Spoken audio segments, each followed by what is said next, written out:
Friends, मैं आपका mentor AK Singh और आज हम KVS के लिए NCERT देखेंगे, यानी NCERT का क्लास 6 में लेसन नंबर 4 ज्योग्राफी का देखेंगे। यानी इससे पहले के जो 3 लेसन आपको मिल चुके हैं वो समरी के तौर पर आपने देख चुका है। इस बार आपका जो सिलेबस है उसमें 100 नंबर का सब्जेक्ट आ रहा है।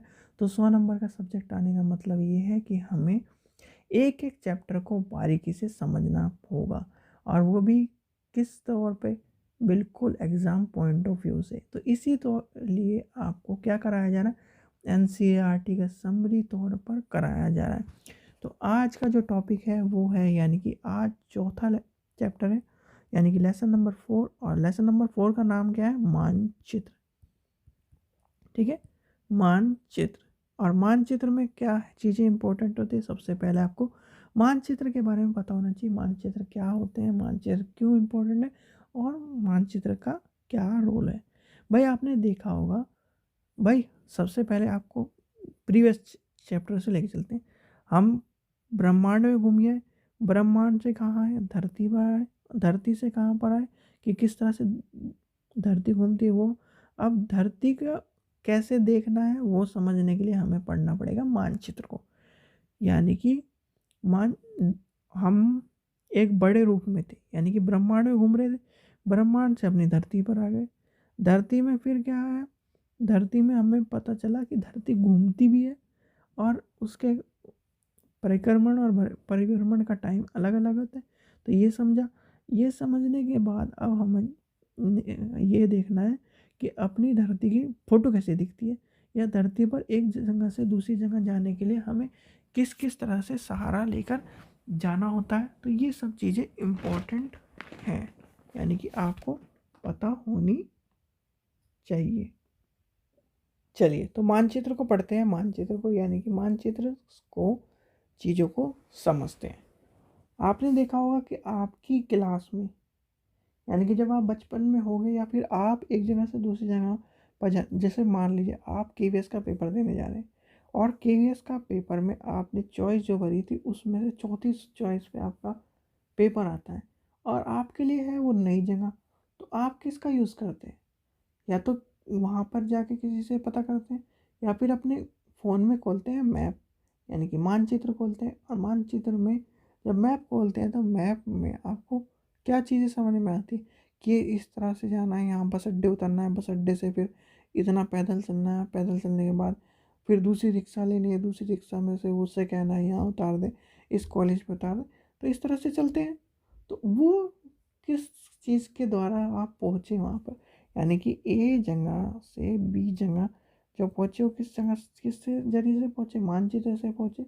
और मानचित्र के कॉन्सेप्ट को समझने के लिए इतनी चीज़ें बहुत हैं। चलिए, अब ले लेते हैं हम अपना पेन। ठीक है, तो चैप्टर का क्या नाम है, चैप्टर का नाम क्या है, मानचित्र। यानी कि भाई सीधे सीधे समझो, चैप्टर का नाम है मानचित्र। और मानचित्र में क्या बता रहा है, किस चीज़ के बारे में बताता है, जो धरती का जो मानचित्र है वो।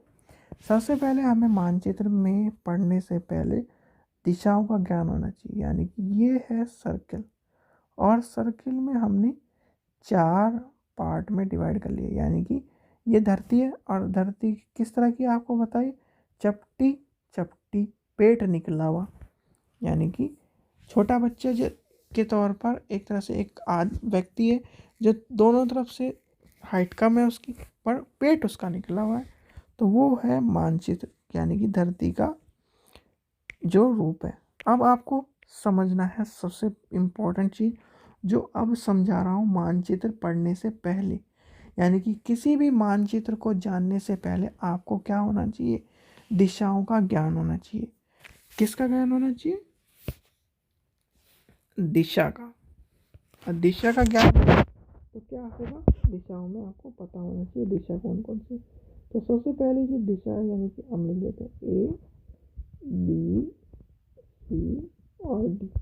तो A दिशा कौन सी है, ये है उत्तर, यानी कि उत्तर दिशा है। ठीक है, ये कौन सी दिशा है हमारी? दक्षिण दिशा है। ठीक है, ये कौन सी दिशा है?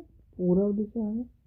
और ये कौन सी दिशा है? पश्चिम दिशा है, यानी कि पश्चिम दिशा है। ठीक है, चलिए पेन चेंज करके भी लिख देता हूँ मैं। चलिए लाल पेन लेता हूँ। ये है उत्तर दिशा, ये है दक्षिण दिशा, ये है पूर्व दिशा और ये है पश्चिम दिशा। ठीक है, ये समझ में आ गया। अब चार दिशा तो प्रमुख होती है, ये आती है जो इनको काटते हैं।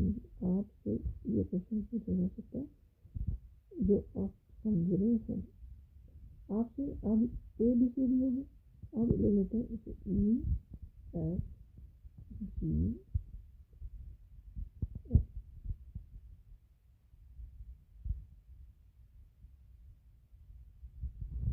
तो अब नेक्स्ट ले लेते हैं, जैसे ये ब्लू ले लेते हैं। ठीक है, अब ये कौन सी दिशा होगी? ये होगी उत्तर, और ये कौन सी? उत्तर और पश्चिम के बीच में। तो यहाँ पर जो ई होगी वो होगी उत्तर पश्चिम। ठीक है, अब ये दोनों के बीच में क्या है? एफ है। तो यहाँ पर कौन सी होगी? दक्षिण पूर्व, तो दक्षिण पश्चिम। फिर यहाँ पर कौन सी होगी? ये क्या होगा? तो दक्षिण में है और पश्चिम में, तो यहाँ पर आ जाएगा दक्षिण पूर्व। ठीक है, अब यहाँ से ऐसे चले, तो यहाँ से इसके ये कौन सा एच क्या होगा? एच होगा उत्तर पूर्व। ठीक है, तो ये जो दिशा होगी इसका ध्यान रखना।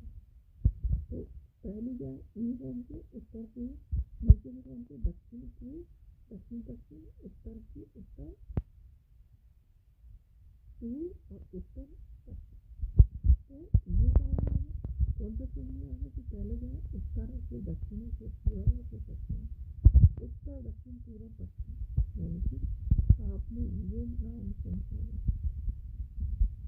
New north east west south. आपको एक कॉन्सेप्ट आज मैंने बताया।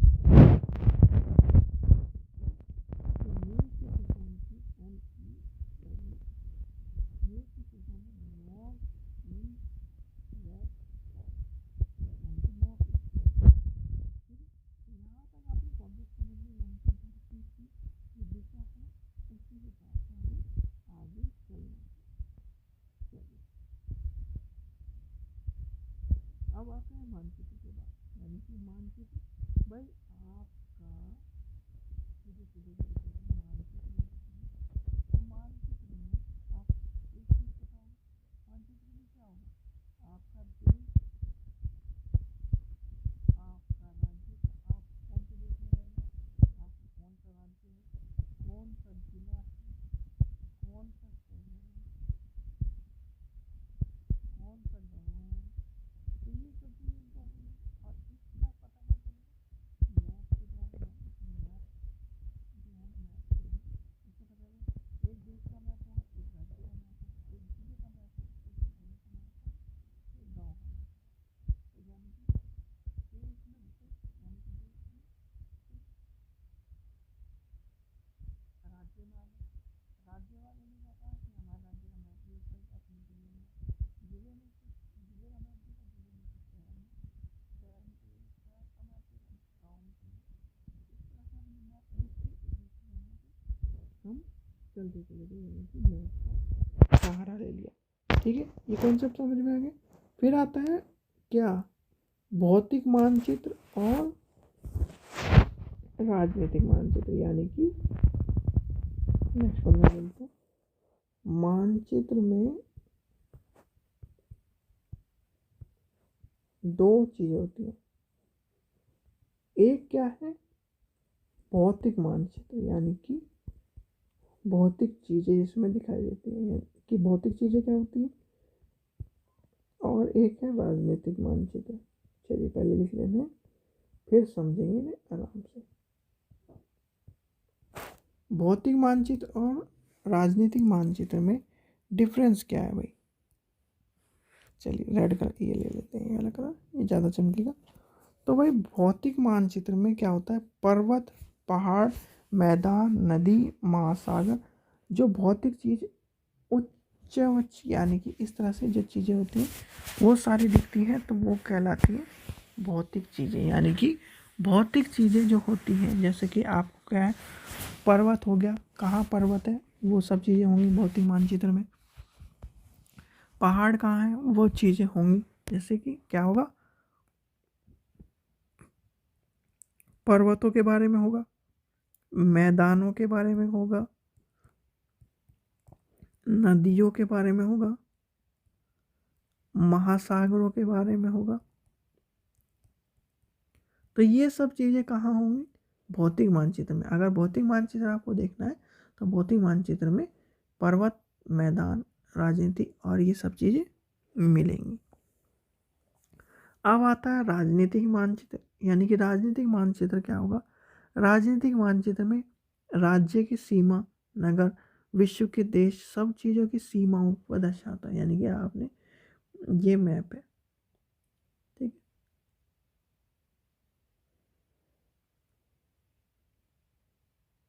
देखिए मैप मेरे पे भी सही तरह नहीं बना, ये इस तरह से, इस तरह से, इस तरह से, ये सब चीज़ें,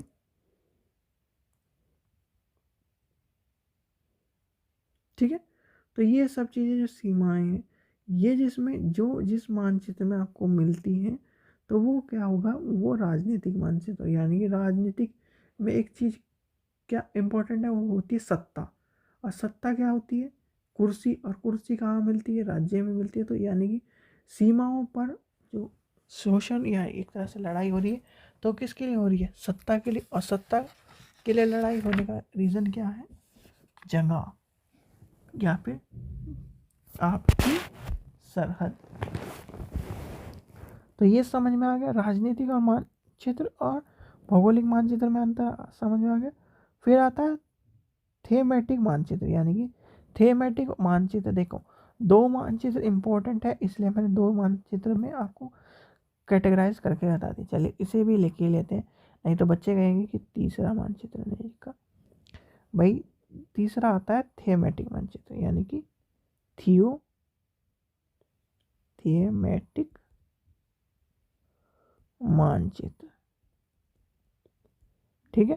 थेमेटिक मानचित्र में क्या होता है भाई, किसी को पता है, जो सड़क के मानचित्र होते हैं, वर्ष मानचित्र होते हैं, वनों के, उद्योगों के मानचित्र होते हैं, उन्हें कहते हैं थेमेटिक मानचित्र, ठीक है। याद रखना किसके मानचित्र, आपसे क्वेश्चन पूछा जा सकता है वैसे, पर इतना इम्पोर्टेंट क्वेश्चन नहीं है। इसमें क्या होता है, जो वर्षा मानचित्र होते हैं, सड़क मानचित्र होते हैं। यानी कि चलिए आपको लिख के बता देते हैं,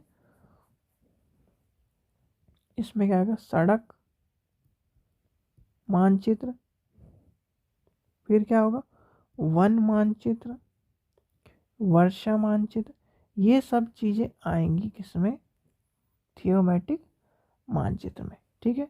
चलिए आगे चलते हैं। अब आती है दूरी की बात। यानी कि दूरी का कॉन्सेप्ट जो समझा होना चाहिए आपको, दूरी।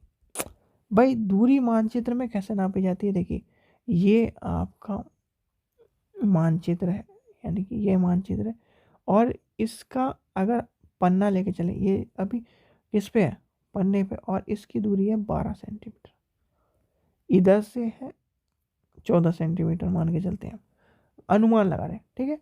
तो आपसे कहा जा रहा है इस पर वर्ल्ड मैप बनाइए, ठीक है। तो वर्ल्ड मैप में आपने एक चीज़ लिखी देखी होगी कोने पर, कि 1 सेंटीमीटर इज इक्वल टू इतने 1000 किलोमीटर। यानी कि इतने 1000 किलोमीटर क्यों लिखी जाती है, वो दूरी इसलिए लिखी जाती है। और सी टेट में आपने क्वेश्चन भी देखा होगा, क्योंकि भाई केवीएस की तैयारी कर रहे हैं, तो सी टेट में आपको क्वेश्चन देखा होगा क्या, कि 1 सेंटीमीटर 10 किलोमीटर के बराबर है। तो आपको 5 सेंटीमीटर की दूरी बतानी है, तो आप कैलकुलेटर करके बताते हो। तो ऐसे ही होता है मानचित्र में। यानी कि मानचित्र का जो कॉन्सेप्ट है वो कहलाता है, जैसे छोटे पैमाने वाले मानचित्र में यूज़ किया जाता है। यानी कि छोटा पैमाना मानचित्र में यूज़ कर लिया जाता है। चलिए आगे चलते हैं। आगे जो चीज़ें आएगी, देखिए दो चीज ये समझ में आ गई। फिर आता है दिशा। दिशा हमने पढ़ी थी कि भाई दिशा, देखिए दिशा, ये जो चीज़ें हैं ये पहले पन्ने पढ़ ली, ये होती है दिशा। क्या होती है? दिशा। दूरी के बाद क्या आता है? दिशा। दूसरी दिशा में क्या है? दिशा में है उत्तर, दक्षिण, पूर्व, पश्चिम। यानी कि उत्तर दिशा कौन सी है? ये है। दक्षिण दिशा कौन सी? ये है। पूर्व कौन सी? ये है। और पश्चिम कौन सी है? ये है। यानी कि पहले इधर चलना है, फिर इधर चलना है, और फिर इधर चलना है। ठीक है, ऐसे चलना है। चलिए आगे चलते हैं। आगे कॉन्सेप्ट जो है समझने वाले हैं, जो कि आपको एक तरह से उदाहरण के तौर पर ही समझ में आ जाएंगी कि आपको दिशा में क्या चीज़ें इम्पोर्टेंट है। चलिए दिशा पढ़ ली भाई हमने, क्या क्या पढ़ लिया? अपनी मानचित्र पढ़ ली, मानचित्र के बाद दूरी पढ़ ली, दूरी के बाद क्या आता है? दिशा आती। दिशा के बाद आएगा आपका टॉपिक जो होगा वो होगा प्रतीक। यानी कि प्रतीक चिन्ह जिसे कहते हैं, छोटा कर लेते हैं ये बड़ा हो जाता है। प्रतीक चिन्ह कह लीजिए, प्रतीक कह लीजिए, सीधे सीधे प्रतीक चिन्ह मान लीजिए, प्रतीक चिन्ह ही मान लिखते हैं हम, जैसे कन्फ्यूजन ना। चिन्ह है, प्रतीक चिन्ह हो गया। प्रतीक चिन्ह में आपको क्या समझना है? आपको एक डायग्राम में, यानी कि एक पिक्चर अभी लेके चलते हैं हम। ओके, ये है प्रतीक चिन्ह, यानी कि आपके प्रतीक चिन्ह आपकी एनसीईआरटी में जो दिए गए वहीं से लिए गए। तो सबसे पहले क्या आता है? रेलवे लाइन, यानी कि बड़ी लाइन का क्या है? इस तरह का चिन्ह होता है। मोटर लाइन का क्या होगा? इस तरह का होगा। और रेलवे लाइन का होगा इस तरह का चिन्ह होगा। फिर सड़क में, पक्की सड़क का ये होगा, और कच्ची सड़क का ये चिन्ह होगा। सीमाओं का क्या होगा? अंतर्राष्ट्रीय सीमा इस तरह से डिवाइड होंगी, राज्य की सीमा किस तरह से? इस तरह से डिवाइड होंगी, और जिले की सीमा किस तरह से? इस तरह से। नदी क्या है? नदी के जो चिन्ह है वो क्या है? ये है। कुएं के चिन्ह क्या है? ये है। तालाब के चिन्ह क्या है? ये है। नहर के चिन्ह क्या है? ये। और पुल के चिन्ह क्या है? ये। ठीक है। मंदिर, गिरजाघर, मस्जिद और छत, यानी कि मस्जिद, इस तरह से ये चिन्ह आएंगे। फिर आएंगे पोस्ट ऑफिस के चिन्ह। पोस्ट ऑफिस में पीओ लिखा होगा। पोस्ट एंड टेलीग्राम, पीओटी लिखा होगा। ठीक है। फिर आएगा पुलिस लाइन, यानी पुलिस स्टेशन का पीएस लिखा होगा। बस्ती के चिन्ह में ये होगा, और कब्रिस्तान के चिन्ह में ये होगा। पेड़ के चिन्ह ये है, और घास के चिन्ह ये है। तो ये जो चिन्ह है, यानी कि आपको मानचित्र में चिन्हों का पता होना चाहिए। आपको एक मानचित्र दे दिया भाई, सीधे सीधे आप जो बच्चे हैं, आपने बीएड में स्काउट गाइड का कैंप करा होगा। स्काउट गाइड में आपको चिन्हों का पता होना चाहिए। भाई चिन्ह का जब आप पता होगा, स्काउट गाइड के बीएड में इतना कराते नहीं है, वैसे तो बहुत से कॉलेज में कराते भी हैं। नहीं तो आपने जो, मैंने स्काउट गाइड में कप्स बुलबुल यानी कि द्वितीय सोपान तृतीय सोपान तक कराए, तो मुझे ये चीज़ें पता है कि उसमें क्या क्या चीज़ें कराई जाती है। जैसे एनसीसी में आपको ये सब चीज़ें पढ़ाई जाती है। आर्मी में या आपको मैप दे दिया जाएगा, और एक मैप में आपको एक स्थान से दूसरे स्थान में पहुंचना है, तो वहाँ पर चिन्ह जो सारे हैं वो इम्पोर्टेंट होते हैं। कि आपको पुल का पता होना चाहिए, कहाँ पुल है, किस तरह से पुल है, और वो भी मैप में। ये नहीं कि आपको एक अच्छा मैप मिलेगा कि बिल्कुल चकाचौंध वाला, और उसमें ढूंढते चल जाओगे क्या उत्तर प्रदेश का कोई सा भी जिला कहाँ है, और जिले के अंदर की चीज़ें कहाँ हैं। तो ये सब चीज़ें किससे पता चलेंगी?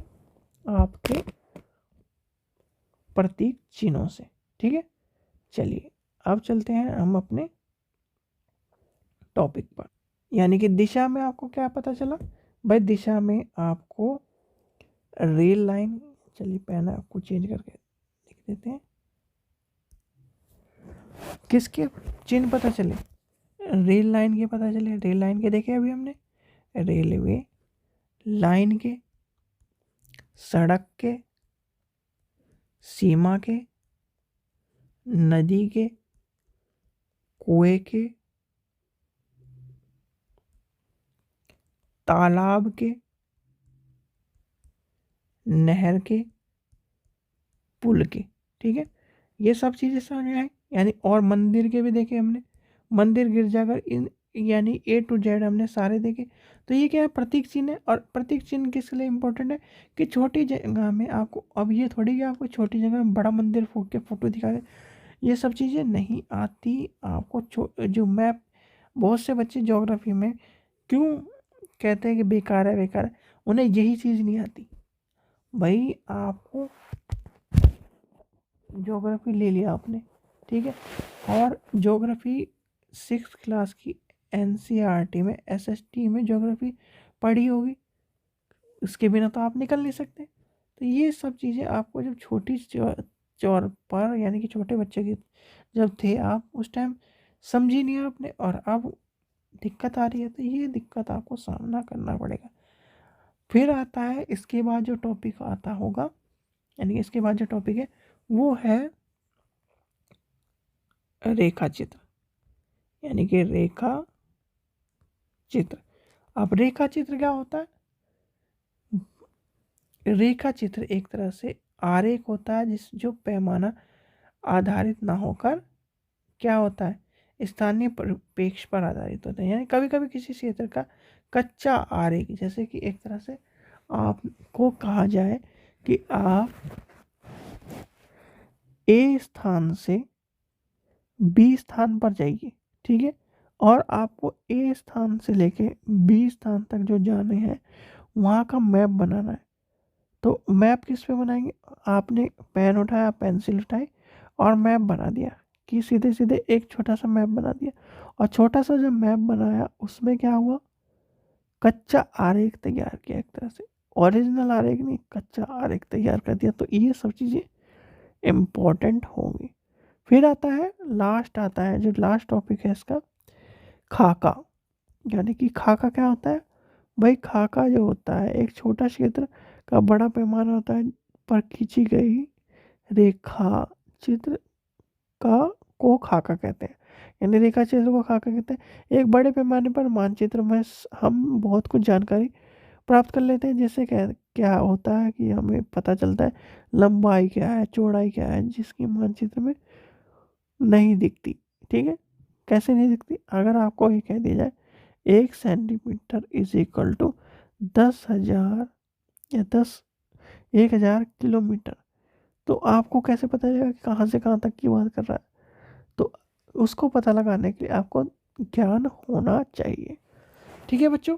ये जो चीज़ें थी ये आपको किस चैप्टर में, 4th चैप्टर में थी, और 4th चैप्टर में आपको ये चीज़ें पढ़नी होंगी थी, और कुछ ज़्यादा चीज़ें नहीं पढ़नी है, ठीक है बच्चों। आशा करता हूँ आपको वीडियो पसंद आई होगी। वीडियो पसंद आई है तो लाइक करें, चैनल को सब्सक्राइब करें, और वीडियो को ज़्यादा से ज़्यादा शेयर करें, जिससे सभी को लाभ मिल सके और सभी इस वीडियो का फ़ायदा उठाकर एनसीईआरटी को अपनी कवर कर लें। Thank you.